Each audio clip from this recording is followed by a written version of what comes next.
बंगाल का आसिम सरकार, कोई वहां का विधायक है, उसने क्या कहा, उसने इतनी गंदी बात कही हम अपनी जुबान से नहीं बोल सकते। उन्होंने कहा कि इस कुरान को 26 शैतानों ने मिलकर लिखा। अलायाज़ु बिल्लाह। 26 शैतान। कुरान शैतान का लिखा हुआ नहीं, कुरान अल्लाह का कलाम। आसिम सरकार, तुम वेदों को मानते हो, लाओ वेद, बताओ वेद किसका है, ईश्वर का है, दलील पेश करो।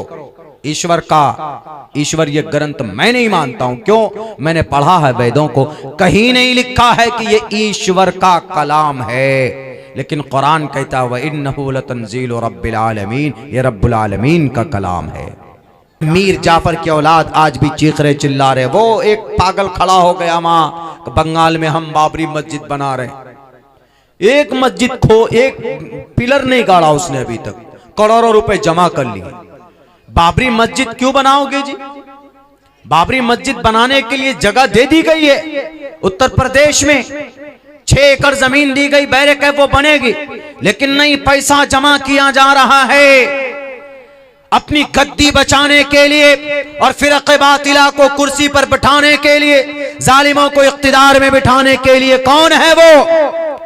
कलमा पढ़ने वाला एक मुसलमान है, एक जालिम है जो इस कौम की अमानतदारी के साथ तिजारत कर रहा है। बेचारे मासूम मुसलमानों को वरगला रहा है कि बाबरी मस्जिद बनाओ। बाबरी मस्जिद कौन है? बाबर एक बादशाह था। हमारा रोल मॉडल बाबर नहीं, हमारा रोल मॉडल मोहम्मद रसूलुल्लाह है, हमारा रोल मॉडल अबू बकर सिद्दीक है, हमारा रोल मॉडल उमर फारूक है, हमारा रोल मॉडल उस्मान गनी है, हमारा रोल मॉडल सहाबाए अशरे मुबश्शरा है, हमारे रोल मॉडल हमारे अकाबिरीन हैं, हमारे सलफ हैं, हमारे सालिहीन हैं। ये डरमुंडा आदमी ये दाढ़ी छील छील कर बैठा है कुर्सी पर और कहता है कि हम तीर मारेंगे। उसको नमाज का फरीजा मालूम नहीं, शराइत नमाज याद नहीं, उसको दरूद शरीफ याद नहीं, सूरह फातिहा याद नहीं है। वो क्या खाक मस्जिद बनाएगा? मस्जिद बनाना है तो कौन मना करता? बनाइए, अपने गांव की मस्जिद बनाइए, किसी दूसरे नाम से बनाइए, लेकिन उसी 6 तारीख को और उसी बाबर के नाम पर क्या इस भारत के मुसलमानों के साथ में इसके लिए जहन्नम खोद रहे हो कि नहीं खोद रहे हो? उत्तर प्रदेश में, उत्तराखंड में 213 मदरसे बंद किए गए। किस लिए? कि कुरान करीम की तालीम दी जाती। और ये कहा जाता है कि कुरान में जिहाद की तालीम। कुरान में जिहाद है, कुरान में इंसाफ नहीं है, कुरान में इंसाफ भी है और कुरान में अच्छाई भी। या अय्युहन्नास, कुरान में साफ लफ्जों में है कि तावनु अलल बिर्रि वत तक़वा वला तावनु अलल इस्मि वल उद्वान। अच्छाई का सपोर्ट करो और बुराई का साथ मत दो। कुरान में क्या अदालत नहीं है, कुरान में इंसाफ नहीं है, कुरान में अमानत नहीं है, कुरान में दयानत नहीं, सब कुछ कुरान में है।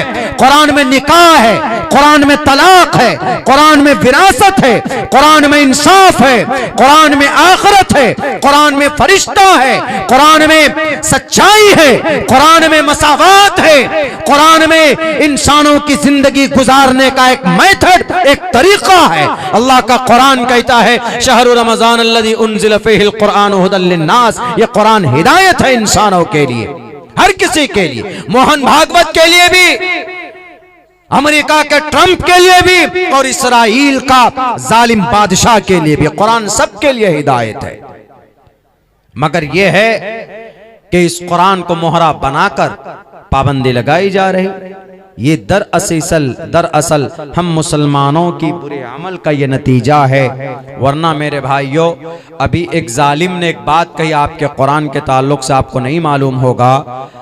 वहां पर क्या नाम है, बंगाल का आसिम सरकार, कोई वहां का विधायक है, उसने क्या कहा, उसने इतनी गंदी बात कही हम अपनी जुबान से नहीं बोल सकते। उन्होंने कहा कि इस कुरान को 26 शैतानों ने मिलकर लिखा। अलायाज़ु बिल्लाह। 26 शैतान। कुरान शैतान का लिखा हुआ नहीं, कुरान अल्लाह का कलाम। आसिम सरकार, तुम वेदों को मानते हो, लाओ वेद, बताओ वेद किसका है, ईश्वर का है, दलील पेश करो। ईश्वर ये ग्रंथ मैं नहीं मानता हूं। क्यों? मैंने पढ़ा है वेदों को, कहीं नहीं लिखा है कि ये ईश्वर का कलाम है। लेकिन कुरान कहता है व इन्नहु लतंजीलु रब्बिल आलमीन, ये रब्बुल आलमीन का कलाम है। ये कुरान उतरा कहां पर? नबी पाक अलैहिस्सलाम के क़ल्ब अतहर पर। और उसको दुश्मनी किस बात से है? उसको दुश्मनी इस बात से कि ये कुरान में कहीं कहीं पर लफ्ज़ क़त्ल इस्तेमाल हुआ है। लफ्ज़ क़त्ल क्या? फ़क़्तुलुल मुशरिकीन, मुशरिकीन को जहां पाओ कत्ल कर दो। इस पर एतराज है, इसीलिए उन्होंने इतना गुस्से का इजहार किया इस कुरान पर कि इस कुरान को गलत ही बता दो। हालांकि कुरान अपनी एक एक दलील पेश करता है, कुरान अपनी आयत का एक एक मतलब पेश करता है। कुरान में अगर कहीं पर यह लफ्ज़ है कि फ़क़्तुलुल मुशरिकीन, मुशरिकीन को जहां पाओ कत्ल कर दो। मुशरिकीन कौन है? जो अल्लाह को दो मानता है। अल्लाह को दो कौन मानता है? यहूदी मानता है, ईसाई मानता है, क्रिश्चियन मानता है। हिंदू में भी, हिंदू धर्म में भी अल्लाह को दो तीन माना जाता है, लेकिन हिंदू धर्म में भी तो ईश्वर एक ही है। एको देवा सर्वभूतेषु गोड़ा, देव एक है। सही से एक एक विरदैकैव एक वनस्मयो विक्षिवेड़या, परमात्मा एक है। एकम ब्रह्म द्वितीयो नास्ते नेहना नास्ते किंचन एकम एवं अद्वितीयम। परमात्मा जब एक है तो दो को क्यों मानेंगे जी? अब मुसलमान है, मुसलमानों का खुदा कितना? एक। कुल हुवल्लाहु अहद, अल्लाह एक है। अब मुसलमान अगर दो को अल्लाह माने, रहमान को अल्लाह माने, रहीम को अल्लाह माने, गहार को गफ्फार को अगर अल्लाह मानेगा तो मुसलमान भी मुशरिक हो जाएगा, मुशरिक। लेकिन उन्होंने क्या तर्जमा किया? उन्होंने ये तर्जमा किया कि फ़क़्तुलुल मुशरिकीन, हिंदू जहां मिले उसको कत्ल कर दो। बताइए कितना गलत तर्जमा है। इसीलिए श्री कृष्ण जी ने कहा है भगवत गीता में कि पढ़ो, ज्ञान हासिल करो, ज्ञान हासिल करो। बहुनाम जन्म नामंति ज्ञानवान माम पर पद्यते वासुदेवा सर्वमिति समहात्मा। ज्ञान से आदमी महात्मा बनता है, पढ़ लिख कर ही तो आदमी महात्मा बनता है। पढ़ेगा लिखेगा तब तो महात्मा बनेगा।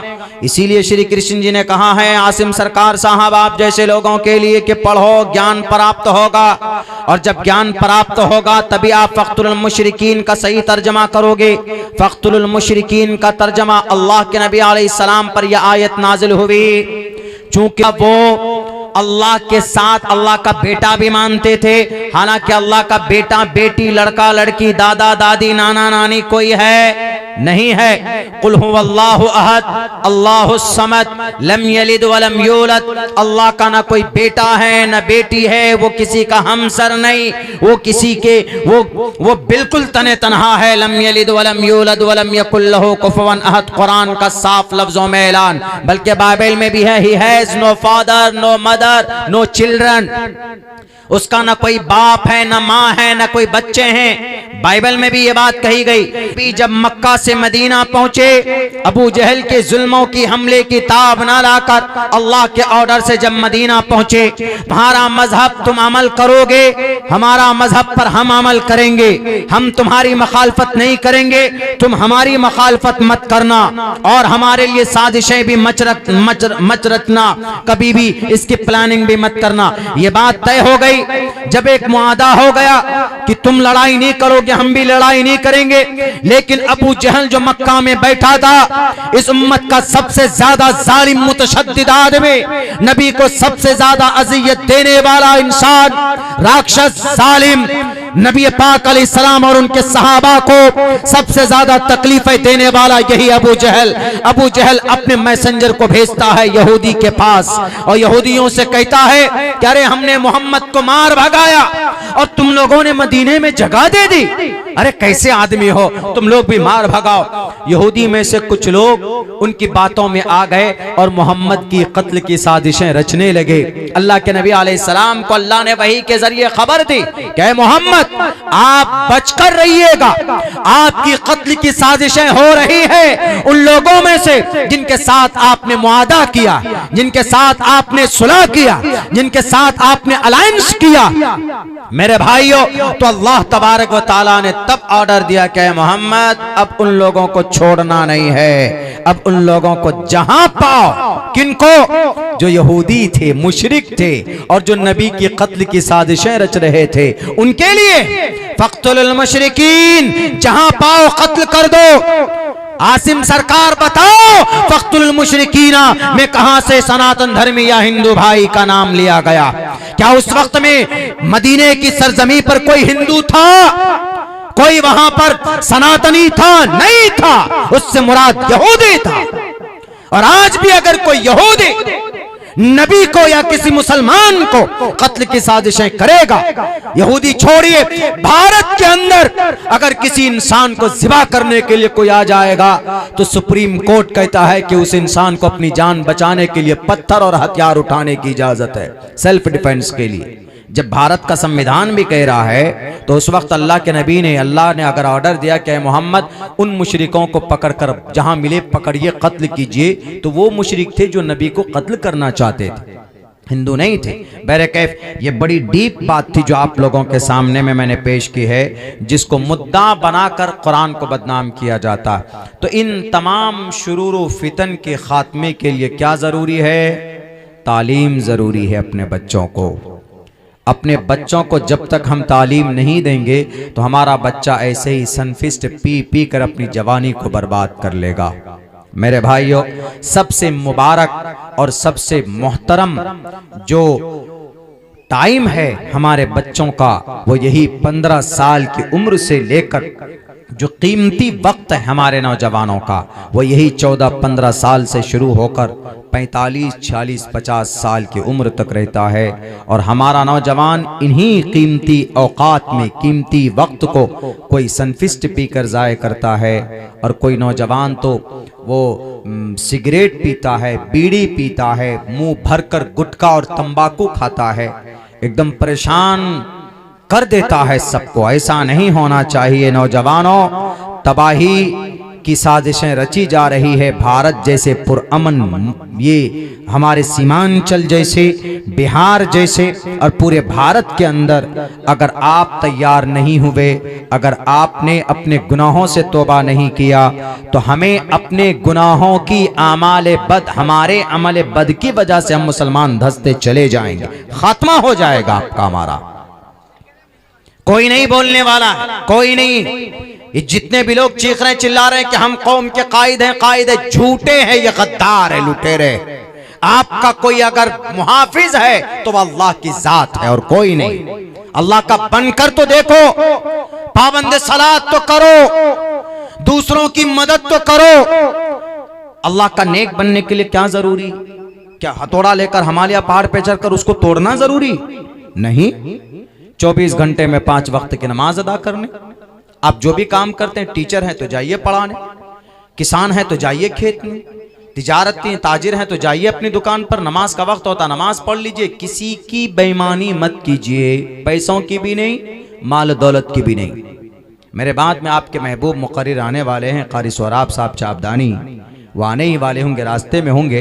हालांकि मैं एक लंबा सफ़र करके आया हूँ इस प्रोग्राम के लिए कलकत्ता से, और फिर मुझे रात ही में तकरीबन फजर के वक्त ही निकल जाना है मुंबई के लिए।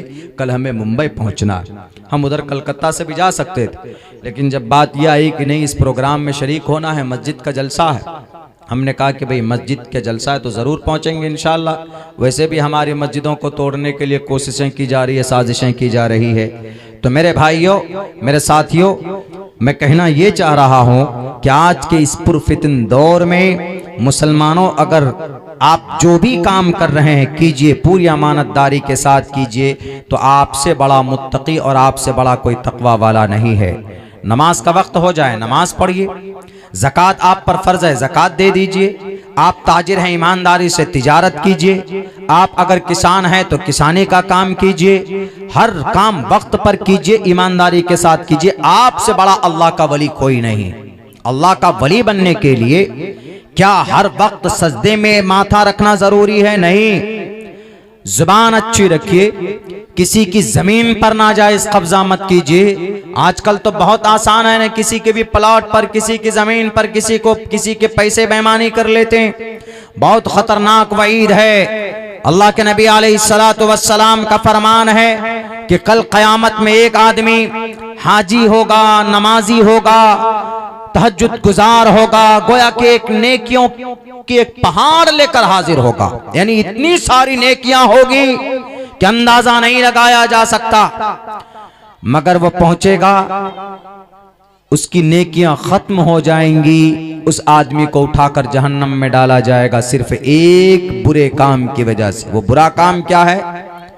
किसी की जमीन नाजायज तरीके पर कब्जा कर ली होगी, गलत तरीके पर वो दाखिल खारिज कर लिया होगा, या डंडे के जोर पर जमीन हड़प ली होगी, या अपनी बहन की जमीन पर कब्जा किया होगा। होता है ना, आजकल हम नहीं देते, अपनी बहनों का हिस्सा नहीं देते।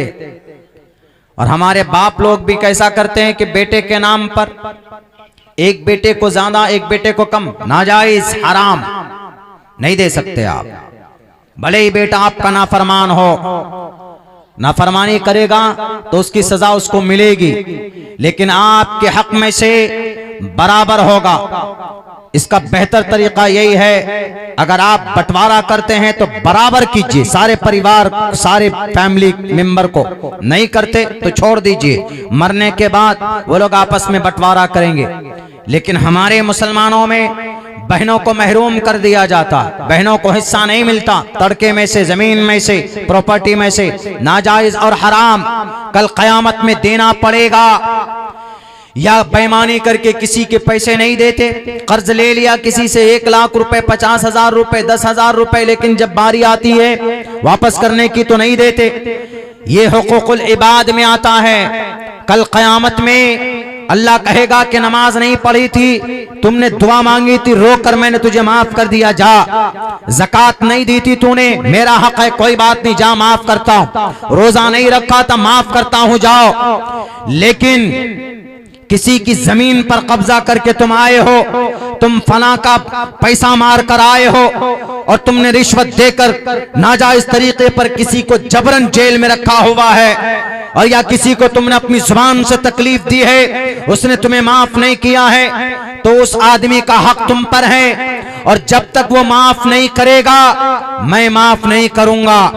हालांकि वो आदमी कहेगा कि आप तो सर्वशक्तिमान हैं, आप तो अला कुल्ली शैइन कदीर हैं, आप तो माफ कर सकते हैं, अल्लाह माफ आप ही कर दीजिए। अल्लाह कहेगा मैं माफ कर सकता हूं, लेकिन मेरे ज़ाब्ते के खिलाफ है। क्यों? मेरा हक जो था मैंने माफ कर दिया, लेकिन बंदे का हक जो तुम लूट करके आए हो, अगर उसने माफ नहीं किया तो मैं भी माफ नहीं करूंगा।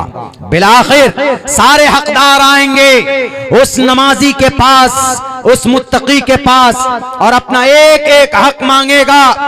किसी को जुबान से डराया होगा, या किसी को दौलत से परेशान किया होगा, किसी को डंडे के जोर पर डरा धमका कर उसकी जमीन पर नाजायज कब्जा किया होगा। एक एक नेकी उठाकर दी जाएंगी और उसका गुनाह उस पर डाला जाएगा। नेकियां खत्म, दावेदार बाकी होंगे। अल्लाह के नबी फरमाते हैं कि जिसके गुनाह, जिसके दावे होंगे दावेदार, उनके टोटल गुनाह इस पर डाले जाएंगे, इस आदमी को उठाकर जहन्नम में फेंका जाएगा। इतना खतरनाक अजाब है। हम ये समझते हैं कि बहुत आसान है, जमीन पर आपने थोड़ा कब्जा कर लिया तो सोच लिया कि जमीन की मिकदार बढ़ा ली, आपने जहन्नम की आग की मिकदार बढ़ाई। किसी भी धर्म के अंदर, हिंदू धर्म के अंदर भी परमिशन नहीं, इजाजत नहीं है। हिंदू धर्म के अंदर तो ये कहा कि इंसाफ करो, राजा तु धर्मस्य तु स्यात् परजाना मचोपकारक राज्यम धर्मे ने यो भारता राज्य नाथ यज्ञ स्मृत जा नरपति प्रजा दुखदाता। जा नरपति ये राजा पर भी फिट आता है, गार्जन पर भी फिट आता है। जा नरपति प्रजा दुखदाता, जो जिम्मेदार, जो गार्जन अपने परिवार पर या अपने गांव समाज के लोगों पर इंसाफ नहीं करता है, तकलीफ देता है, जुबान से तकलीफ देता है, या उसकी जमीन पर नाजायज कब्जा करके तकलीफ देता है, या किसी गरीब को का पैसे लेकर उसका पैसा वापस नहीं करता है, या किसी मजदूर से मजदूरी कराया उसको उसका हक नहीं दिया।